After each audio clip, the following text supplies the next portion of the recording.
तो क्या चारों खाने चित होने के बाद इमरान खान रच रहे हैं एटमी साजिश? खोज खबर में करेंगे इसी की पड़ताल।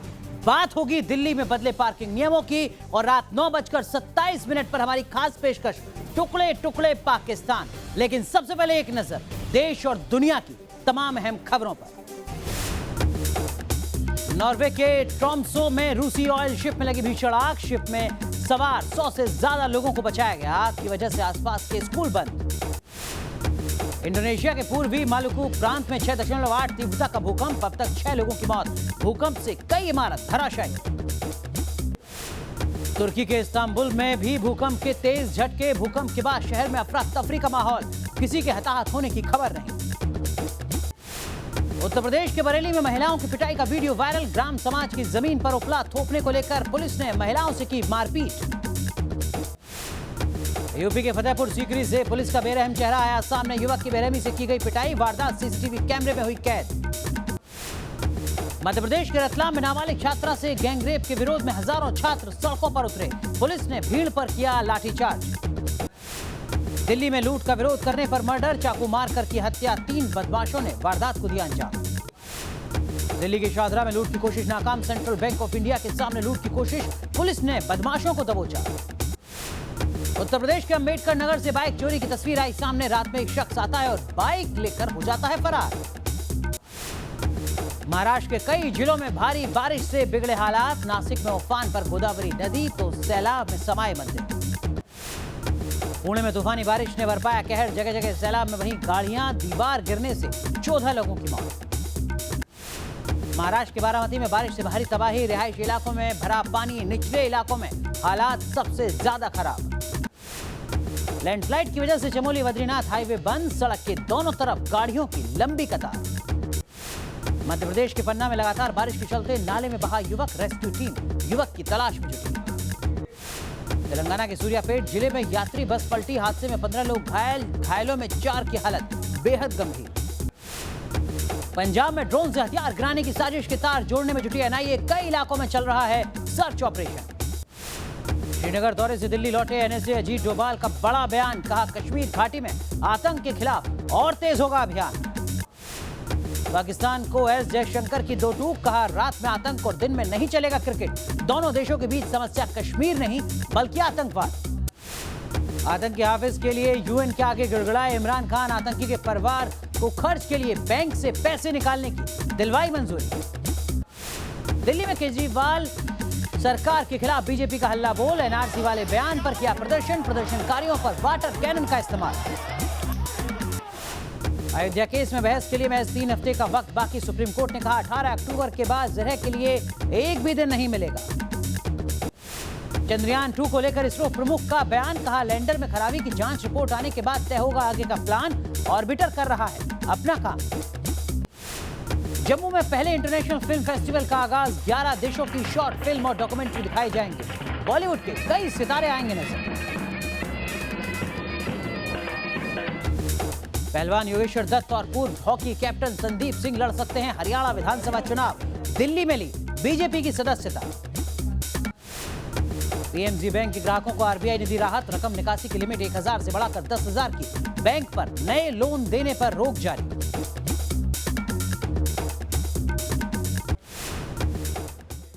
अक्टूबर को राष्ट्रपिता महात्मा गांधी की जयंती है। इस साल ये मौका और भी खास है क्योंकि देश गांधी जी की 150वीं जयंती मना रहा है। खोज खबर कॉन्टेस्ट में हम आपसे बापू से जुड़े सवाल पूछेंगे जिसका जवाब देने पर आपको आकर्षक इनाम या फिर खोज खबर का हिस्सा बनने का मौका मिल सकता है। और हमारा आज का सवाल है, महात्मा गांधी ने असहयोग आंदोलन की शुरुआत कब की थी? 4 ऑप्शन आपके सामने। अगस्त 1920, फरवरी 1922, जुलाई 1924 या अगस्त 1942। आप अपना जवाब हमें एसएमएस के जरिए भेज सकते हैं। हमारा टोल फ्री नंबर आपकी स्क्रीन पर सामने है 9130891308। चलिए आगे बढ़ते हैं और देश और दुनिया की तमाम अहम खबरों की बात करते हैं। इमरान खान को पता है कि हिंदुस्तान से टकराना उनके बूते की बात नहीं है, लेकिन वो दुनिया को जिस तरीके से अपनी न्यूक्लियर पावर की धौंस दिखा रहे हैं तो एक बड़ा सवाल उठता है। इन सवालों के बीच मीडिया रिपोर्ट्स में यह भी दावा किया जा रहा है कि पाकिस्तान के एटमी संयंत्रों पर हलचल तेज हो चुकी है। हालांकि इसकी आधिकारिक पुष्टि नहीं हुई है, लेकिन पाकिस्तान की फितरत पूरी दुनिया जानती है, इसलिए सावधान रहना बेहद जरूरी है।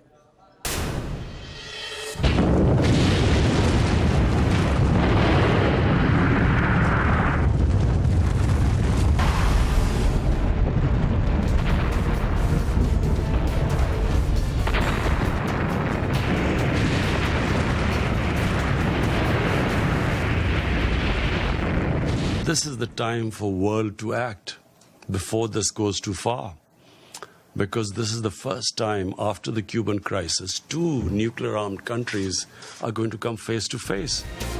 जो मुल्क मैयत पर भी टैक्स लगा रहा है, दूध और रोटी पर भी राशनिंग कर रहा है, जरा उस मुल्क के हुक्मरान की आग उगलती जुबान तो देखिए।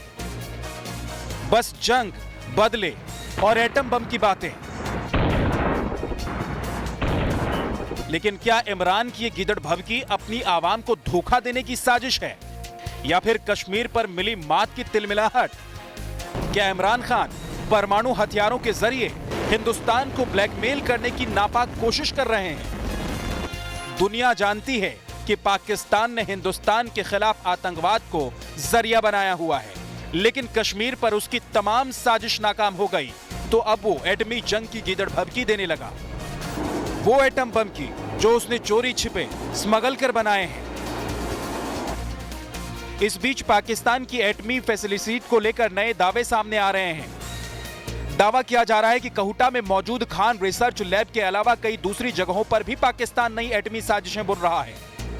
दावा किया जा रहा है कि कहूटा न्यूक्लियर फैसिलिटी में पाकिस्तान चोरी छुपे यूरेनियम संवर्धन कार्यक्रम चला रहा है, बड़े पैमाने पर न्यूक्लियर सेंट्रीफ्यूज बना रहा है। खान रिसर्च लैब के करीब न्यूक्लियर सेंट्रीफ्यूज फैसिलिटी तैयार कर ली है। अगर इस दावे में जरा भी सच्चाई है तो ये हिंदुस्तान समेत दुनिया के सभी अमन पसंद देशों के लिए बड़ा खतरा साबित हो सकता है। दरअसल अवैध तरीके से यूरेनियम संवर्धन कार्यक्रम चलाना इंटरनेशनल एटॉमी एनर्जी एसोसिएशन के नियमों के खिलाफ है। हालांकि मीडिया में किए जा रहे इस तरह के दावे की पुष्टि नहीं हो सकी है। तो परमाणु बम की सनक पर सवार पाकिस्तान पूरी दुनिया को ऐसे खतरे की तरफ ले जा रहा है जहां महाविनाश के अलावा कुछ नहीं है। लगातार परमाणु जखीरा बढ़ा रहे पाकिस्तान की इतनी हैसियत नहीं है कि वो अपने हथियारों की रक्षा कर सके। ऐसे में इस बात की आशंका को भी बल मिल रहा है कि पाकिस्तान के नापाक हथियारों तक आतंकी भी पहुंच सकते हैं। और सोचिए, अगर ये कयास सही साबित हुए तो क्या होगा।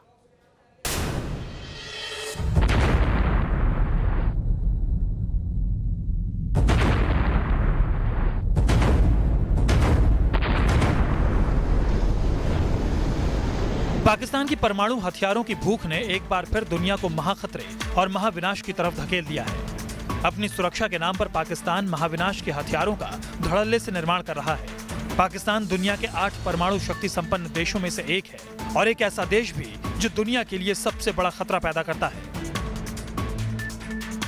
दरअसल खतरा इसलिए भी बड़ा है क्योंकि पाकिस्तान जिस तेजी से परमाणु हथियार बनाने में जुटा है, उससे उसके परमाणु हथियार चुराए जाने की संभावनाएं लगातार बढ़ती जा रही हैं। आशंका है कि पाकिस्तान के परमाणु हथियार आतंकियों के हाथों में जा सकते हैं, जिनकी निगाह अरसे से इन परमाणु हथियारों पर है। अमेरिका की एक रिपोर्ट में ये चेतावनी भी दी गई है कि एक के बाद एक स्थापित किए जा रहे परमाणु इकाइयों को पूरी तरह से सुरक्षा दे पाना पाकिस्तान के लिए बहुत मुश्किल है। आंकड़ों के मुताबिक पाकिस्तान के परमाणु स्थलों पर अभी 25,000 सैनिक तैनात हैं, जो कि जरूरत से बहुत कम है। अमेरिका की तरफ से जारी रिपोर्ट में कहा गया है कि पाकिस्तान में बढ़ते भ्रष्टाचार और आतंकियों के प्रति नरम रुख रखने की वजह से परमाणु हथियारों के चोरी होने का जोखिम और ज्यादा बढ़ता नजर आ रहा है। तो आपको बता दें कि पाकिस्तान ने 9 जगहों पर, अलग अलग 9 जगहों पर अपना एटमी जखीरा बना रखा है। और वो 9 जगह कौन सी हैं, न्यूज नेशन आपको आज ये बता रहा है। देखिए जरा, हम आपको बताते हैं कि वो कौन से ठिकाने हैं पाकिस्तान के जहां पर एटमी ठिकाने हैं। इनमें से 3 सिंध में हैं, जबकि 4 पंजाब में, 1 बलूचिस्तान में और 1 खैबर पख्तूनख्वा में। आप देख सकते हैं न्यूज नेशन पर, जहां पर हम आपको दिखा रहे हैं इस वक्त। और सबसे पहले बात करते हैं सिंध की। सिंध में जो मौजूद एटमी ठिकाने हैं वो हम आपको दिखा रहे हैं। सिंध का अकरो, जहां पर अंडरग्राउंड स्टोरेज मौजूद है, पानो अकील रिमोट डिपो में एटमी हथियारों का बड़ा गोदाम है। वहीं कराची में मसरूर एयरबेस है। स्टोरेज डिपो में एटम बम का जखीरा है। तो जो सिंध की स्थिति है वो यहां पर आप देख सकते हैं। और अब बात करते हैं पाकिस्तान के पंजाब के इलाके की, जहां पर 4 एटॉमिक ठिकाने हैं। वो कौन सी जगह है वो भी हम आपको बताते हैं। गुजरावाला में रिमोट डिपो स्टोरेज मौजूद है। फतेह जंग वॉरहेड स्टोरेज में एटॉमिक वॉरहेड रखे जाते हैं। सरगोदा एयरबेस फैसिलिटी में F-16 विमानों के लिए स्टोरेज की सुविधा मौजूद है। तो वहीं दूसरी तरफ पंजाब के वाह ऑर्डिनेंस फैसिलिटी, यहां पर भी बारूदी जखीरा मौजूद है। आगे बढ़ते हैं और अब आपको बताते हैं कि बलूचिस्तान में वो कौन सी जगह है जहां पर एटम बम का गोदाम है। तो आप देख सकते हैं खोजदार स्टोरेज, बलूचिस्तान की वो जगह जहां पर एटमी बम का गोदाम है। तारबेला डिपो खैबर पख्तूनख्वा की एक और जगह जहां पर अंडरग्राउंड डिपो है, जहां पर एटमी ठिकाने हैं पाकिस्तान के। तो ये वो पाकिस्तान के एटमी ठिकाने हैं जो हम आपको दिखा रहे हैं, जहां पर लगातार पाकिस्तान एटमी बम छिपाता है। परमाणु बम का दिखावा करना और हथियारों को लेकर गीदड़ भभकी देना पाकिस्तान की पुरानी फितरत रही है। और यही वजह है जिसके चलते लगातार इमरान खान पाकिस्तान की तरफ से परमाणु हमले की धमकी दे रहे हैं। हालांकि इससे पहले भी जो प्रधानमंत्री रहे पाकिस्तान के, वो भी गीदड़ भभकी दे चुके हैं। पाकिस्तानी कैबिनेट मिनिस्टर की जुबान से कई बार जंग और परमाणु हमले की धमकी वाली गुस्ताखी हो चुकी है। लेकिन मोदी सरकार के न्यू इंडिया में इस तरीके की स्थितियां नहीं दिखती हैं। वहीं दूसरी तरफ कोशिश यही है कि पाकिस्तान को किस तरीके से मुंहतोड़ जवाब दिया जाए।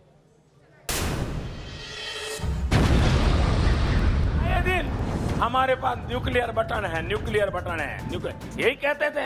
हमारे अखबार वाले भी लिखते थे पाकिस्तान के पास भी न्यूक्लियर है। तो हमारे पास क्या है भाई? ये दिवाली के लिए रखा है क्या? ये न्यू इंडिया है जिसे आंख दिखाने की गुस्ताखी का मतलब है सर्वनाश को न्योता देना। 21 अप्रैल को राजस्थान के बाड़मेर में पीएम ने पाकिस्तान को परमाणु बम की धमकी पर सबसे बड़ी चेतावनी दी थी। लेकिन लगता है पाकिस्तान ने पीएम मोदी की दहाड़ से सीख नहीं ली। मेरा सवाल ये है हिंदुस्तान हुकूमत से कि क्या जो हथियार आपके पास हैं और हमारे पास हैं, क्या हम मिसकैलकुलेशन अफोर्ड कर सकते हैं? वैसे ये कोई पहला मौका नहीं है जब पाकिस्तानी हुक्मरान एटमी हमले और जंग के दावे कर रहे हैं। ऐसा करने वाले पाकिस्तानी लीडर्स की लंबी फहरिस्त है। एक बड़ी ताकतवर मिलिट्री है हमारी, हम एक न्यूक्लियर ताकत है, मिसाइल ताकत है, हमें बिल्कुल इनसे घबराने की जरूरत नहीं है। पुलवामा हमले के बाद आतंकियों पर कार्रवाई करने की बजाय पाकिस्तानी पीएम और उनके कैबिनेट मंत्री जहरीली जुबान बोलने लगे थे। हमने चूड़ियां नहीं पहनी हुई। हमारे लिए पाकिस्तान जिंदगी है, पाकिस्तान मौत है। अगर किसी ने पाकिस्तान की तरफ मैली आंख से देखा तो वो आंखें निकाल दी जाएंगी और ना फिर घास उगेगी, ना चिड़ियां चहकेंगी, ना मंदिरों में घंटियां बजेंगी। और अब बात देश के एक बड़े मुद्दे की, अयोध्या की, जिसको लेकर लगातार सुनवाई जारी है। और सर्वोच्च अदालत के मुख्य न्यायाधीश ने यह कह दिया है साफ साफ कि 18 अक्टूबर तक का वक्त दिया जाता है तमाम दलीलों को रखने के लिए, तमाम पक्षों को रखने के लिए। उसके बाद एक भी दिन सुनवाई आगे नहीं बढ़ेगी। राम मंदिर पर फैसले का काउंटडाउन शुरू हो चुका है। गुरुवार को सुनवाई के दौरान चीफ जस्टिस रंजन गोगोई ने अयोध्या केस से जुड़े सभी पक्षों को 18 अक्टूबर तक दलीलें पूरी करने का निर्देश दिया। चीफ जस्टिस ने कहा कि तय समय पर सभी पक्षकारों को अपनी दलीलें पूरी करनी होंगी और ये सब 18 अक्टूबर तक पूरा हो जाना चाहिए। चीफ जस्टिस ने यह भी साफ कर दिया कि 18 अक्टूबर से एक दिन भी समय सीमा नहीं बढ़ाई जाएगी। उन्होंने कहा कि उन्हें फैसला लिखने में 4 हफ्ते लगेंगे और यही वजह है कि निर्धारित समय सीमा को बढ़ाया नहीं जा सकता है। चीफ जस्टिस ने यह भी कहा कि अगर वो ऐसा कर पाते हैं तो ये चमत्कार से कम नहीं होगा।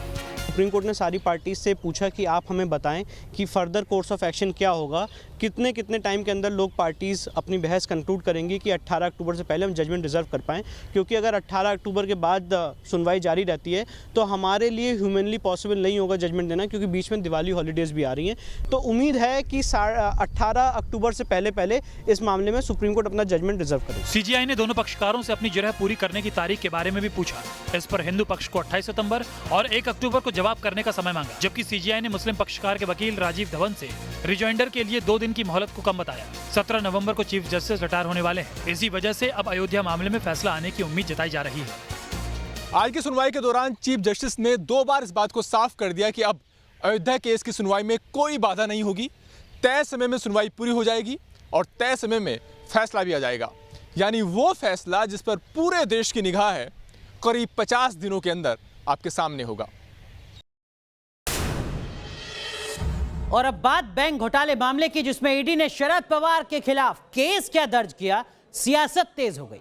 एनसीपी इसे चुनावी मुद्दा बनाने में जुट चुकी है। दावा किया जा रहा है कि एनसीपी विक्टिम कार्ड खेलकर वोटर्स को अपने पाले में लाने की कोशिश कर रही है। चुनाव की तारीख के ऐलान के साथ ही महाराष्ट्र में चुनावी संग्राम भी शुरू हो गया है। महाराष्ट्र में विधानसभा चुनाव से पहले विपक्ष किसी ठोस मुद्दे की तलाश कर रहा था और एनसीपी को यह मुद्दा मिला ईडी के केस के जरिए।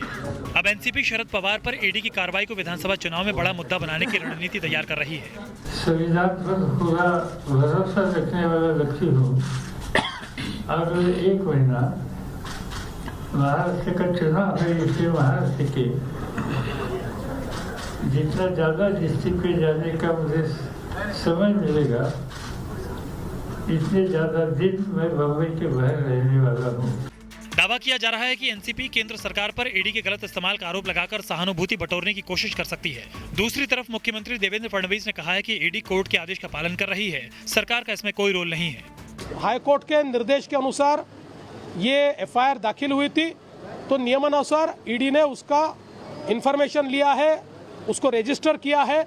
उसमें मनी लॉन्ड्रिंग का जो एंगल है उस पर ईडी अभी जांच कर रही है, और इसलिए ये कहना बिल्कुल गलत होगा कि राज्य सरकार कोई बदले की भावना से कार्रवाई कर रही है, कोई राजनीति से प्रेरित कार्रवाई कर रही है।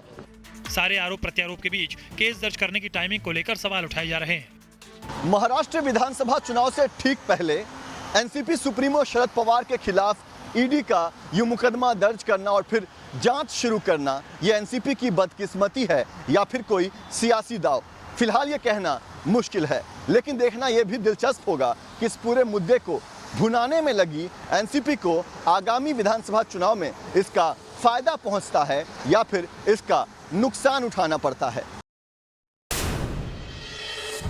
चलिए अब बात देश की राजधानी दिल्ली की करते हैं, जहां नई पार्किंग पॉलिसी लागू हो चुकी है। इसमें पार्किंग के नियम और दरों में बदलाव हुआ है। पार्किंग के कुछ नियम बेहद सख्त भी बना दिए गए हैं। सड़क पर पार्किंग शुल्क में इजाफे के साथ ही किराए पर पार्किंग की सुविधा उपलब्ध कराने का भी दावा किया जा रहा है।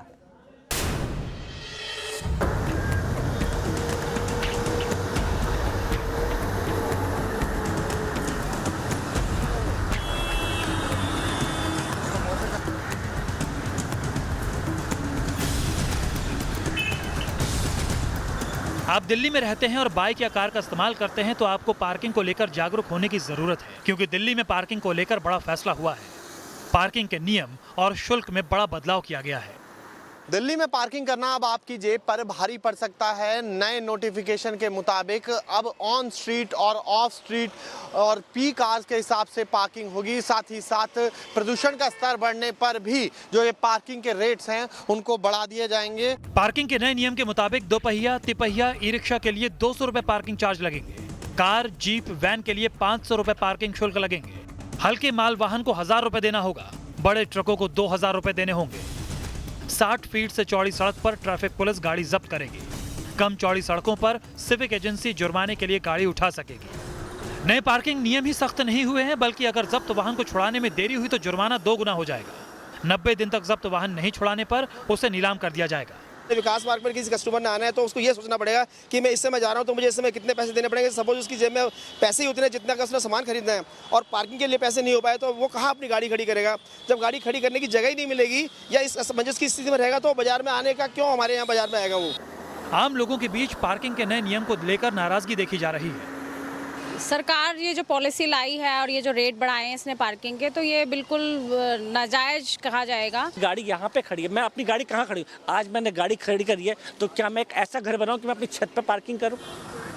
दिल्ली सरकार के मुताबिक नए पार्किंग नियम का मकसद लंबे वक्त के लिए सड़कों पर पार्किंग को रोकना और प्रदूषण पर काबू करना है। अब देखना दिलचस्प होगा कि सरकार के इस नए नियम का क्या नतीजा निकलता है।